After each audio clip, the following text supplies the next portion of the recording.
IMF 때 한 번 그런 상황을 겪고 그 다음에 리먼 브러스 때도 한 번 겪고 또 얼마 전에도 겪어봤거든요. 한 이게 10년에서 10년 전후터이더라고요. 돈이 그러니까 이제 도는 것 같은 느낌, 도는 것 느낌. 그걸 이제 3번 겪게 돼 보니까 그때 이제 그 경기 순환도 같이 있고 그 다음에 그때 내가 주식 투자를 했는데 어떤 경우는 성공했고 어떤 경우는 참 힘들었고 뭐 이런 것들이 있잖아요. 그래서 주식 투자 입장에서 봤을 때의 돈의 어떤 순환 그런 관점에서 제목을 적게 됐습니다. 예. 이게 머니 사이클 하면 이제 우리가 이제 경기 순환, 뭐 경제 순환, 뭐 이렇게 순환이라는 단어하고도 맞물리는데요.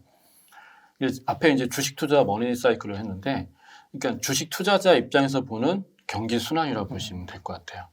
그러니까 일반적으로 우리가 이제 경기가 성장한다, 하락한다, 뭐 이런 조정이 있다 이렇게 얘기하는데, 그거는 뭐 이제 우리가 이론적으로 보면은 맞을 수도 있고 때로는 이제 틀릴 수도 있는데 중요한 건 그게 중요한 게 아니잖아요. 주식 투자자는 그 상황에 맞춰서 나는 어떤 투자 전략을 세워야 될 것이냐 이런 관점에서. 그러니까 철저하게 경제학자 입장이 아니라 주식 투자자 입장에서 썼다 보시면 될 것 같습니다. 예. 그러니까 이 경기 순환이라는 거는 뭔가 이렇게 자연의 그 보편적인 그런 현상이라고 보면 되는 걸까요?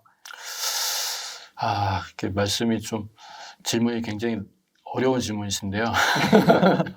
근데 이제 역사는 반복되는 것 같아요. 예, 역사는 반복되는 것 같고 그 상황이 너무나도 유사하게 가는 것 같아요. 그래서 지금 코로나 끝나고 나서 지금 주식시장이 사실 지금 오늘 촬영하는 이 시간도 사실 주식시장이 좀 빠졌잖아요. 예. 이 빠지는 상황에 대해서 사람들은 왜 빠지는지 많이도 궁금해하시고 그러나 이제 이런 사이클을 여러 번 경험해 보신 분들은 경험적인 어떤 차원에서도 봤을 때 이 상황은 이해가 되는 부분이 있죠. 그래요? 예, 그리고 이해가 되고 이 상황에서 내가 어떤 투자 전략을 세워야 되고 어떤 마인드를 가져야 되는지를 알 수 있는 것 같아요. 그래서 우리가 이제 뭐 사이클이죠. 예, 이 사이클을 좀 많이 경험해 보신 분들이 투자 세계에서는 좀 더 성공 확률이 높은 게 아닌가 싶습니다. 예. 그러면은 그 사이클이 보통 이렇게 위로 갔다가 내려갔다가 이런 거를 이제 상상하게 되는 거예요. 예. 그러면 그런 이렇게 변화를 좀 만들어내는 요인에 이제 책에서 정리를 해주시긴 했는데, 네, 맞습니다. 예. 한 몇 가지 정도 한번 소개해 주시면 좋을 것 같습니다. 제가 이제 주식 투자 그 차원에서 보면 한 4가지 그 트레이닝이 있는데 하나는 이제 우리가 얘기하는 초단타 트레이너가 있고 그 다음에 데이 트레이딩 하시는 데이 트레이더가 있고 그 다음에 하나는 뭐냐면 우리가 이제 스윙 트레이딩에서 단기 매매를 하시는 분들 계시거든요. 그 다음에 투자자가 이런 부분들입니다. 거시경제 투자자가 계시거든요. 그 다음에 또 하나의 투자자는 뭐냐면 이제 우리가 이제 워렌 버핏 같은 분처럼 장기적으로 가는 이제 그 중장기 투자자가 계세요. 근데 그 중에 이제 거시경제 목적으로 하시는 투자자님들이 계시는데, 예를 들면 이런 분들이 이제 그런 분에 해당되는 거죠. 예를 들어서 우리 IMF 때 가장 힘들었던 게 환이잖아요. 조지 소로스 같은 분들 있잖아요. 그런 분들이 거시경제를 보고 하신 분들이고, 헤지펀드 요즘에 이제 뭐 외국 기관 투자자들이 뭐 자금을 뺀다 들어온다 막 그러잖아요. 이런 분들도 역시 거시경제 투자자에 해당되거든요. 근데 거기에 거시경제 투자자들이 많이 이제 보고 있는 게 뭐냐면은 금리를 많이 봅니다. 그 다음에 환율, 그 다음에 채권, 뭐 그 다음에 원자재, 우리 보면 선물 막 투자 이런 얘기도 있잖아요. 그러니까 이런 4가지를 많이 집중적으로 보고 이제 이 시점에서는 뭐 예를 들어서 금리가 어떤 상황이기 때문에 어떻게 해야 되겠다, 뭐 이런 식으로 이제 쫓아가는 거죠. 그래서 우리 거시경제를 보실 때는 크게 이제 가장 중요한 건 금리입니다. 금리고, 금리 같은 경우는 경기 순환의 어떠한 방향을 알려주고, 그 다음에 이제 환율은 외국 기관 투자자들의 어떠한 투자 전략을 엿볼 수 있고, 원자재는 실물 경기를 확인할 수 있습니다. 아무리 경기가 예측되는 내용 말고 실제의 경기를 알 수 있는 지표 같은 경우는 원자재, 석유부터 많지 않습니까? 그 다음에 채권이 있는데요. 채권은 이렇게 보시면 될 것 같아요. 일반적으로 우리가 얘기하는 채권 투자 그런 관점이 아니라, 채권이라는 어떠한 큰 카테고리가 있고, 주식이라는 카테고리 있고, 부동산 카테고리, 그 다음 원자재 카테고리인데, 전 세계 자본 중에 가장 상당 부분은, 그러니까 반 정도는 대략 반 정도는 채권이 비중을 합니다. 엄청나네요. 그렇죠. 여기서 채권은 회사채가 아니라 국채를 얘기하는 거죠, 국채.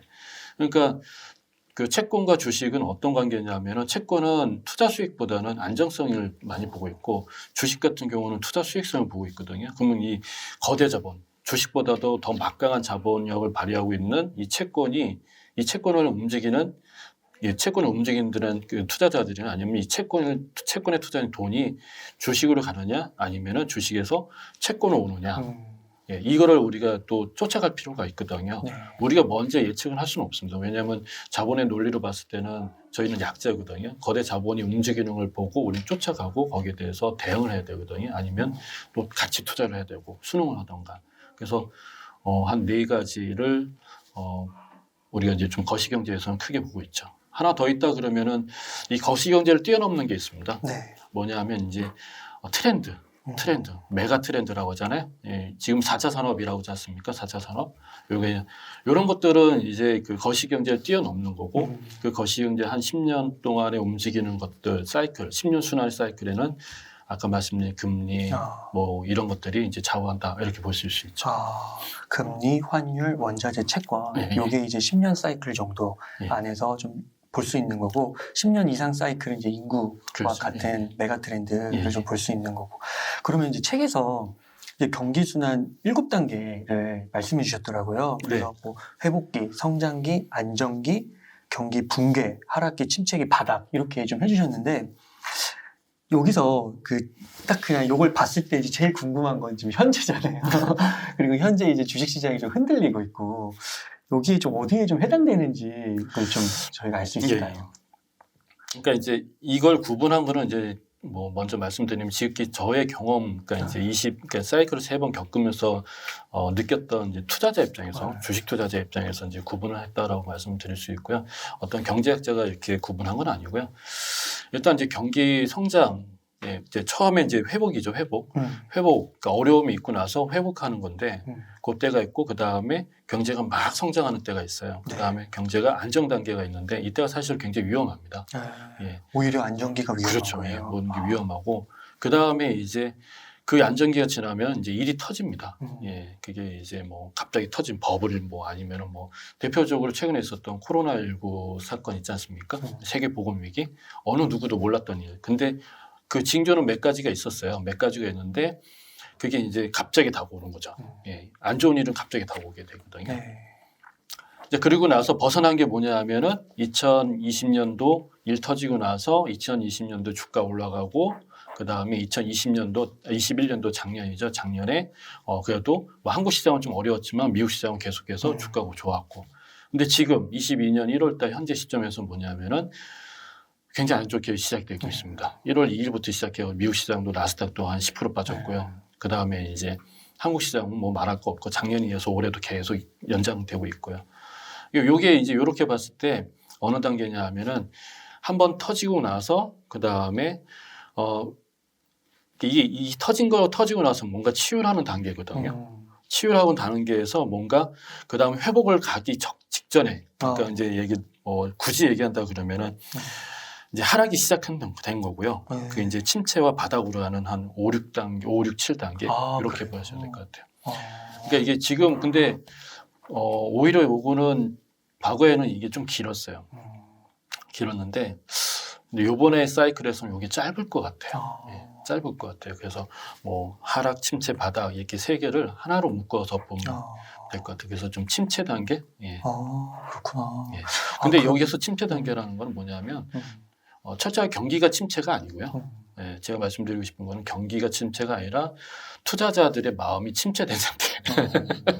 그 상태로 보면 딱 좋을 것 같습니다. 왜냐하면 이 상태가 끝나고 나면 경기는 다시 성장하게 돼 있거든요. 그렇죠. 그러니까 뭐 경기가 침체됐다. 사실 그렇지는 않습니다. 지금은. 아시다시피 돈이 많이 풀려가지고요. 돈이 많이 풀린 게 다 다음을 위한, 넥스트를 위한 그 잘해보자는 경제 성장을 회복시키자는 목적이기 때문에 지금은 침체 단계, 그러니까 경제적인 측면에서는 침체 단계에 같지는 않고요. 오히려 회복 전의 단계인데 투자자 입장에서는 되게 불편한 단계 이렇게 보시면 좋을 것 같아요. 그러니까 그 투자자들이 심리적으로 좀 그 지수나 이렇게 위치나 이런 걸 좀 부담스러워하는 걸까요? 그렇죠. 그렇구나. 왜냐하면 이제 유동성에 의해서 돈이 풀렸지 않습니까? 그러니까 유동성 장세 같은 경우는 사실은 체력이 굉장히, 그러니까 경기 체력이 약해요. 그러니까 돈에 의해서 주가가 올라간 거잖아요. 그러니까 어느 정도 올라가게 되면은 투자자들이나 아니면 그 주식이든 아니면 뭐 그 투자 대상은 굉장히 그 뭐랄까 민감해집니다. 가격이 높아지면 민감해져요. 무슨 말씀이냐면은 뭔가 뭐 살짝만 그 건드려도 주가가 하락할 수 있는 요지가 있는 거죠. 왜냐하면 이게 유동성 장세니까 탄탄하지 실적 장세하고 다른 거잖아요. 그러니까 모래성 같은 거죠. 그러니까 지금 금리 인상이라는 건 기준금리 인상을 하지 않았음에도 불구하고 하겠다고 자꾸만 얘기할 때마다 주식시장은 움찔거리는 거죠. 예, 이게 불안한 거죠. 예. 그럼 요게 이제 시간이 지나면 실적 장세가 이제 도래됩니다. 실적 장세에서는 어떠한 이야기 들어와도 멘탈이 강해요, 시장 자체가. 그러니까 지금은 멘탈이 뭐 좀 많이 약해졌죠. 그렇구나. 그러니까 이게 그 어떻게 보면 과도한 유동성으로 인해서 그렇죠. 너무 올라와 있으니까 이제 그런 거에 민감하게 반응을 하는 건데 실제적으로 봤을 때는 뭐 진짜 우리나라도 보면 수출 실적도 좋다고 엄청 좋죠. 네, 네, 미국 반도체 엄청나게 잘 내지 않습니까? 그러니까 그런 것들이 좀 심리적으로 부담되는 지수 포인트가 왔기 그렇죠. 때문에 그러니까 투자자들이 유동성이라는 게 이게 대출해서 또는 뭐 그 주식 가격에 대한 걸 알면서 투자하신 거잖아요. 그러니까 살짝만 이렇게 움직이기만 하면은 이제 동요가 되죠. 불안도 오고. 그러니까 이게 그 목소리가 두 개가 있는 것 같아요. 금리 인상이라고 하면 어떤 분들은 금리 인상 때문에 위기가 온다고 하고 뭐 지금의 그런 낀 거품이 꺼질 거라고 하고 어떤 측면에서는 금리 인상이라는 거는 경기가 좋을 때만 할 수 있는 거기 때문에 좋은 신호를 받아들여야 된다고 하고 이게 참 헷갈리는 것 같아요. 똑같은 신호를 완전 다르게 해석하는 거. 네. 이렇게 얘기해드리고 싶습니다. 뭐냐면 저도 이제 강의 많이 나가서 이제 우리 투자님한테 얘기해드리는데 금리 인상은 좋은 거 맞아요. 왜 맞냐? 일단은 여기서 금리라는 거는 대출이자가 보시면 안 돼요. 그러니까 투자자는 철저하게 개인적 감정이 들어가면 안 돼요. 그러면 대출이자가 갑자기 올라가기 때문에 소비 감소되고 그다음에 기업 매출이 줄어들고 주가 떨어진다 이렇게 생각하시잖아요. 그거 배제하셔야 돼요.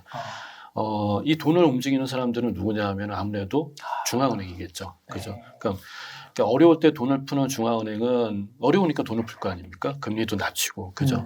그러면 이제 경기가 좋아지면 다시 또 뭐냐면은 돈을 회수하고 금리도 올리고 제재를 맞춰놔야 되잖아요. 그러니까 중앙은행이 하는 거는 뭐냐면은 통화 정책과 그다음에 금리 정책을 통해서 경기를 잘 부양시키는 목적을 갖고 있는 겁니다. 어려우면은 어려운 대로 도와주고 또 잘 되면은 이게 너무 가야 되니까 또 진정시키고 이런 거거든요. 그러니까 지금 어려웠을 때 뭐 했습니까? 돈 많이 풀었잖아요. 그래서 통화 정책과 낮은 금리로 해가지고 금리 정책을 펼쳤습니다. 근데 생각보다 빠른 속도로 경기가 아까 말씀하신 대로 뭐 매출, 뭐 수출도 좋다, 뭐 그다음에 경제 성장률 각 세계 경제률도 생각보다 빨리 호전되고 있다, 뭐 이런 얘기 많이 들어오잖아요. 그다음에 이제 코로나도 오래되면은 종식이 될 것 같다, 이제 일상을 회복할 것 같다, 이런 게 경기 회복의 어떠한 그 바탕이 되는 거거든요.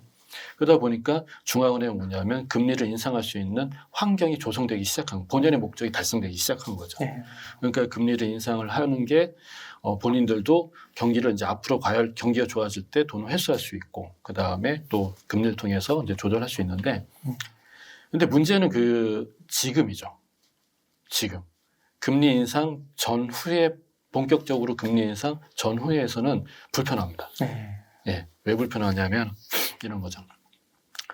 이 돈이 대출이잖아요. 유동성이라는 건 대출이잖아요. 그럼 뭐 제가 리먼 브러스 금융 위기 때는 헬리콥터 머니라고 했거든요. 근데 지금 뭐냐면 무제한 머니라고 합니다. 거의 3차 대전 수준의 그 일이 터졌다고 막 그렇게 썼으니까 독일 총리가 그랬었거든요. 그러니까 무제한으로 돈이 풀린 건 맞아요. 그럼 이 돈들이 다 어디 갔냐? 우리가 이제 대출이기 때문에 우리가 이제 어려운 상황이기 때문에 정부는 어려운 곳으로 돈이 간 거 같죠. 사실 같죠. 그다음 가게나 기업으로 갔는데 실제적으로 전체 포지션 중에 제 생각에는 제 개인적 생각인데 80% 이상은 그 과거에 대출 안 받아도 되는 사람들한테 간 거예요. 대출 안 받아도 되는 기업들, 그렇죠. 대출 안 받아도 되는 기관들한테 간 거죠. 그럼 그분들이 돈을 받아가지고 뭐 했냐면 이제 주식 투자하고 부동산 투자하고 지금 건물 짓고 있지 않습니까? 그죠? 근데 그런 자본도 있지만 이제 건전한 자본 중에 이런 거 있죠. 뭐냐면 이제 앞으로 미래 성장에 투자할 수 있는 기업들한테 돈이 간 거죠. 예를 들면 뭐 반도체, 그 다음에 2차 전지, 우리가 얘기하는 IT, 뭐 메타버스 뭐 등등 바이오 많지 않습니까? 그쪽으로 돈이 많이 쏟아진 거예요, 사실은요. 그리고 다음에 경기가 좋아지면 이제 생산 활동이 되니까. 근데 문제는 뭐냐하면 돈을 받아가지고 공장을 짓고 있는데 금리를 올리겠다 그러니 불편할 수밖에 없죠. 그래서 IT 기업들이 지금 금리만 올린다 그러면은 자꾸만 움찔움찔거리는 거예요. 공장이 다 증설이 되고 나서 생산 활동하게 된다 그러면은 금리를 올려도 상관없어요. 네. 예. 이제 돈을 벌 단계에 갔으니까. 예. 그러니까 지금 돈을 가장 많이 받고 공장을 짓고 있는 기업들 대부분 IT거든요. IT들 같은 경우는 뭐냐면 특히 그래서 요즘에 주가 하락하는 거 보면은 어떤 게 많이 빠지고 있냐면 테슬라, 엔비디아, 그리고 우리나라 2차 전지, 네. 그죠? 삼성전자, SK하이닉스는 지수 받쳐주라고 지금 하고 있지만 맞아요. 잘 안 빠지더라고요. 그렇죠. 근데 저쪽에 있는 미국 같은 경우 엔비디아나 ASML 같은 경우 주가가 빠지고 있는 거예요. 그러니까 상대적으로 아마존이나 페이스북이 빠지는 것보다 MS가 빠지는 것보다 얘네들이 빠지는 게 더 커요. 네. 그러니까 그 금리 인상이라는 건 뭐냐면은 첫 번째로 뭐냐면 분명히 나중에 좋아질 기업인데 지금 불편하게 만드는 상황을 이제 금리 인상이라는 걸 통해서 오고 있기 때문에 얘네들이 문제가 되는 거고 또 두 번째는 뭐냐면 이제 유동성으로 해서 투자하신 분들 계실 거 아니에요. 네, 그죠? 대출받아 투자하신 분들이 그러면 이자가 올라간다 그러면은 자기가 갖고 있는 주식을 매도하는 게 나을 수가 있는 거죠. 예를 들어서 뭐 1억을 대출받았는데 수익률이 한 3억이 됐어. 그러면 금리 인상한다 그러면 1억을 상환할 필요가 있겠죠. 그러니까 금리 인상은 이제 자꾸만 이제 매도하는 분위기로 이제 분위기가 형성이 되다 보니 또 여기에 또 하나 이제 한몫하는 게 공매도 세력이잖아요. 공매도 세력까지 붙게 되고 뭐 ETF 인버스도 있지 않습니까? 네. 그러니까 세배도 있더라고요. 그렇죠.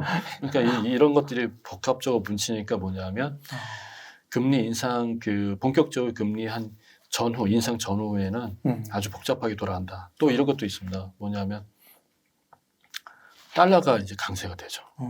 예. 그러니까 우리나라 같은 경우 달러 강세되면 이제 굉장히 불편하거든요. 예. 그러니까 달러 강세가 되니까 이제 또 그러니까 달러 강세라는 건 뭐냐면 자본이 미국으로 들어간다는 얘기거든요. 그러니까 이제 안전자산이 미국이니까 그러다 보니까 이제 일부에 이제 또 다우존스 주식만 가고 막 그렇게 되는 거죠. 그래서 지금은 분명은 금리 인상 시기에는 경기가 좋다는 근거가 되는 거고요. 중앙은행이 이제 올릴 때. 그러나 이제 바로 본격적으로 이제 시작하는 이 단계에서는 많은 좀 불편함이 있다. 그래서 이것만 지나가면 정상화되는 거죠. 그 투자자의 심리, 이제 말씀해주신 그런 뭐 대출부터 시작해서 뭐 금리 인상으로 해서 기업들이 투자를 했는데 아직 돈 벌 단계 전인데 그렇죠. 금리가 올라간다 뭐 이런 여러 가지 요인들 때문에 일시적인 어떻게 보면 그렇게 볼 수 있을 것 같은데 그러면 앞으로 금리를 막 3번에서 막 8번까지도 올린다고 하잖아요. 예. 그러면 그때마다 계속 이런 중간중간에 이런 현상들이 벌어지는 걸까요? 그러니까 이제 경험적으로나 아니면 과거의 그 데이터로 보면은 그 금리 인상 직전하고 그 다음에 금리 인상 이후에 한 2번 정도 한 기간을 보면 한 1년 정도 될 것 같습니다. 예. 그거는 이제 저희도 자유롭지가 않고요. 미국도 아무리 미국이 작년에 굉장히 잘 좋았잖아요. 우리보다 더 좋았잖아요. 예. 투자 수익 측면에서. 근데 미국도 역시 자유롭지가 않습니다. 예. 그래서 한 1년 정도는 그러니까 제가 생각하는 거는 한 금리 인상 2번 정도까지 시장이 이제 그거를 적응하는 단계까지는 지금처럼 변동성은 올라갔다 내려갔다 올라갔다 내려갔다. 예. 그러면은 미국 증시 같은 경우는 작년에 되게 많이 올랐었잖아요. 그럼 앞으로 한 최소 1년 정도는 좀 보합층 조정 박스권을 갈 것 같아요. 그 대신 이제 우리하고 좀 다른 점은 미국 같은 경우 아무래도 불안하잖아요. 돈은 돌고 있는데 안전자산이라는 것도 생각해야 되고 수익성도 해야 되기 때문에 제 생각에는 이제 같은 박스권이라도 우리나라 같은 경우는 박스권이겠지만 미국 같은 경우는 저점을 올리는 박스권이 되지 않을까 싶어요. 그래도요? 네. 대단하네요. 근데 작년하고는 좀 작년과는 다르죠. 작년은 무조건 올라갔잖아요. 이렇게. 근데 올해부터는 변동성을 가지면서 가는 장세? 그 대신 저점을 올릴 거다 이런 거죠. 예. 그러면 앞서서도 말씀해 주셨지만 지금 나스닥이 한 10% 빠지고 예. S&P도 한 6, 7% 이렇게 빠졌더라고요. 많이 빠졌죠, 고점에서. 그럼 이게 그 과거에 보면 막 30%씩까지 빠지고 막 그랬었잖아요. 네. 그런 조정으로는 보지 않으시는 건가요? 예, 그런 조정은 아니고요. 네. 예, 그런 조정. 그때는 이제 급격하게 빠진 거, 전 세계가 다시 다 그렇게 빠진 거고요. 근데 이제 이런 식으로 갈 것 같아요. 이제 10% 빠졌잖아요. 그럼 또 반등해. 또 그 다음에 5% 빠지고. 막 사람을 미치게 만드는 거지. 그러면 실제적으로 우리 투자자님들하고 얘기하지만 차라리 그 재작년 그때 주가가 폭락했을 때 30%씩 빠졌을 때는 사람들이 그냥 순간적으로 멍하는 거예요. 한 달 내내 그랬으니까. 그러니까 손을 못 대요. 그러니까 이성적으로 생각할 수 있는 그게 안 돼요. 근데 지금 같은 경우는 뭐냐면은 이성적으로 생각하게 되거든요. 또 불안도 하고. 그러니까 상대적으로 하락률은 적은데 이게 뭐냐면 자기가 느끼는 투자 심리 측면에서는 굉장히 좀 불편한 거죠. 그러다 보면은 이렇게 팔게 되고 매도 팔지 않아야 되는데 오히려 지금 누군가는 지금 저점 매수 기회잖아요. 네. 너무 좋잖아요, 가격이. 그렇지 않습니까? 그러니까 못 버티는 거죠. 그러면 이런 시기에 한 10%씩 이렇게 빠지면 조금 현금이 좀 많으신 분들은 좀 괜찮은 찬스라고 볼 수 있는 그렇죠. 건가요? 근데 그렇다고 해서 지금 무리하게 들어갈 필요는 없습니다. 왜냐하면 이게 변동성은 계속해서 당분간 지속이 될 것 같으니까 분할 매수가 제일 좋을 것 같아요. 왜냐하면 이게 또 어떤 기업마다 이제 또 더 추가적인 하락이 또 요할 수도 있거든요. 예. 근데 문제는 뭐냐면 여기서도 저점에 들어갔다고 생각했는데 또 빠지면은 시장이 이게 지속이 되니까 그러니까 불안하게 돼요. 손해를 보고 있다고 생각하니까. 그러니까 거기서 또 다른 기업으로 갈아타시거나 아니면 손해 보고 나오시는 경우도 있고 그렇죠. 그래서 가급적인 좀 어차피 시간은 좀 있으니까 예, 현금 있으신 분이나 아니면 새로 시작하신 분들은 좀 차근차근 하셔도 좋은 기회가 되지 않을까 싶습니다. 네. 아직은 실적 장세가 도래한 건 아니군요. 이제 곧 도래가 되겠죠. 금리 인상이라는 거 단어 자체가 뭐냐면은 경기가 회복이 될 거라는 거를 이제 중앙은행에서 이제 시그널을 저희들한테 주는 거예요. 그러면 그 전에 1년 내내 금리 인상하겠다고 했잖아요. 그건 뭐냐면 너희도 준비 좀 하고 있어. 마음의 준비하고 있어라는 시그널을 계속 준 거고. 예. 그렇군요. 그러면 미국 증시는 좀 그런 식으로 흘러갈 것 같고 한국 증시는 작년도부터도 안 좋았잖아요. 어떻게 보세요? 한국이요. 이 한국이 진짜 저도 뭐 마찬가지지만 저희 투자자님들하고도 항상 얘기하는데 한국 증시는 물론 이제 추가적으로 더 빠질 것 같지는 않아요. 워낙 작년에 개별 기업들 보면 이런 얘기들 하세요. 2019년에 투자해가지고 1년 해보니까 좋았다가 말았다. 예. 그러니까 수익 벌었는데 똔똔이다. 이렇게 되셨다. 이렇게 얘기하시죠. 그럼 고점 대비 이만큼이면 꽤 많이 빠졌어요, 사실은. 그래서 카카오도 17만 원 했던 게 지금 90% 빠졌더라고요. 고점 대비해서. 네, 많이 빠졌죠. 네. 그러니까 많이 빠졌습니다. 그래서 제 생각에는 더 이상 빠질 만한 눈은 없는 것 같아요. 왜냐하면 저희 나라가 그러니까 지금 말씀드린 대로 저희가 경제가 굉장히 좋잖아요. 예, 좋은데 단순하게 이제 그런 문제, 어떠한 매수 심리 문제, 예, 투자 심리 문제 그런 문제 때문에 빠진 거지. 그리고 저는 개인적으로 어느 정도는 버틸 것 같아요. 저희는 작년에 많이 빠져가지고. 그러면 조금 이렇게 카카오 좀 비교했을 때 그래도 삼성전자는 잘 안 빠지잖아요. 그 이유는 뭐라고 좀 보세요?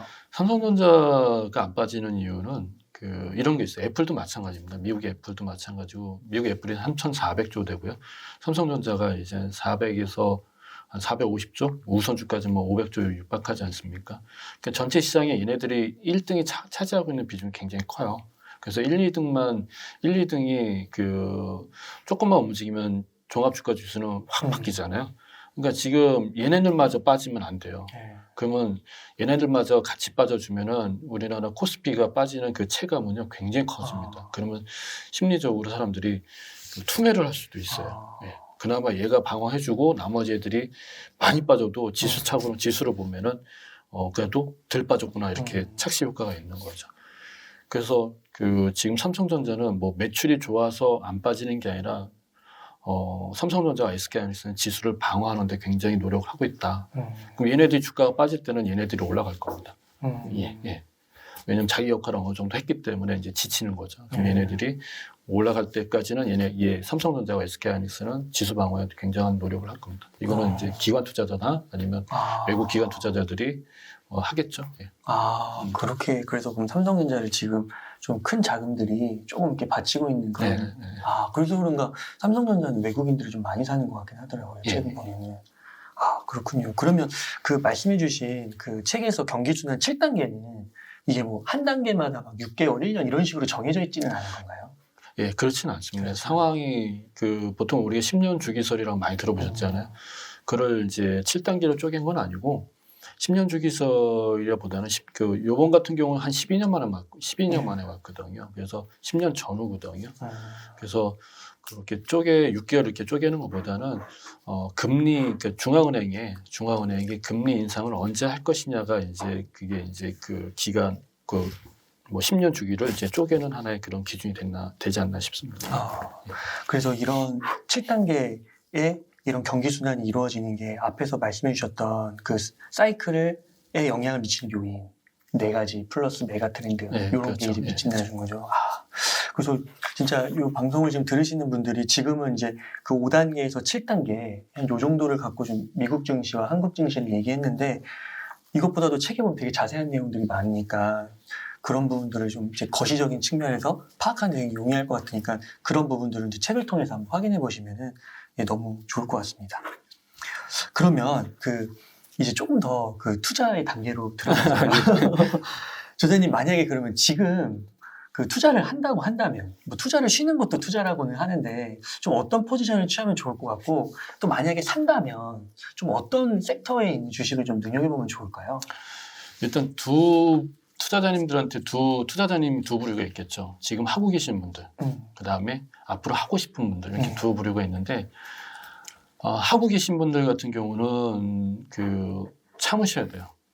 이 기간을 좀 참으셨으면 좋겠어요. 그래서 제가 이렇게 얘기해드리거든요. 우리 투자자님들한테 어떻게 참냐. 자꾸만 눈에 보이는데 저도 마찬가지거든요. 그래서 작년까지는 수익률 측면에서 보셨다 그러면 올해부터는 내가 투자한 기업들에 대해서 믿으셔야 되거든요. 예, 대부분 작년에 투자하신 분들 이제 투자 관점에 매매 관점에 아니라 투자 관점에 하신 분들은 우리가 알고 있는 IT 기업죠. 뭐 삼성전자, 뭐 카카오 다들 하셨잖아요. 그죠? 그런 기업들일 거예요. 그러면 이런 기업들을 이제 투자하셨다 그러면은 좀 미국도 마찬가지. 미국도 주식도 막차 사신 분은 손해 보고 계실 수도 있는 거고. 그러니까 나의 증권 계좌를 오픈하지 마셔라. 보시면은 너무 적나라하게 나오거든요. 예, 내가 그때 팔았어야 되는 이런 거 있지 않습니까? 맞아요. 그다음에 나의 손실료, 그다음에 뭐 장고 평가, 그죠? 그러니까 이런 거 보지 마셔라. 예, 분명히 좋은 기업들 하셨을 거예요, 제 생각에는. 이거 보시면은 마음만 아파요. 네, 그래서 보지 마시고 그냥 네이버 시세만 보셔라.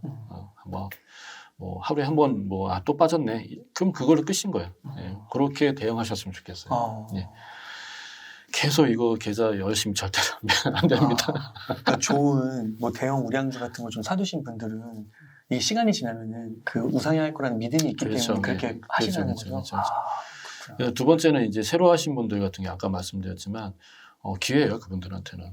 싼 기회죠. 그래서 분할 매수하셔서 이렇게 투자하시면 되는데 그러면 이제 어떤 걸 하셔야 되냐면 아까 잠깐 말씀드렸지만 그 막대한 돈이 다 어디 갔냐 이거죠. 그죠? 어디로 흘러가더라뇨. 그렇다고 식품회사로 돈이 흘러가지는 않았을 거예요. 앞으로 경제 성장을 이끌어야 될 4차 산업과 관련된 그쪽으로 돈이 다 갔단 말이죠. 이런 형태의 기업들이 지금 뭐냐면 우리가 얘기하는 IT고 그다음에 대형주고 미국에 있는 굵직한 빅테크들이잖아요. 예. 그래서 이런 기업들을 이제 조정받을 때마다 작년까지는 사고 싶어도 못 샀어요. 왜냐하면 비싸다고 생각하셨잖아요. 그러니까 근데 그러면 지금 싸졌잖아요. 쌀 수 있는 기회거든요. 그럼 시장이 안 좋으니까 더 떨어지면 사야 되겠지. 사실 그건 욕심입니다. 그죠? 욕심이니까 그런 것들을 이제 분할 매수하시는 게 가장 좋을 것 같아요. 예.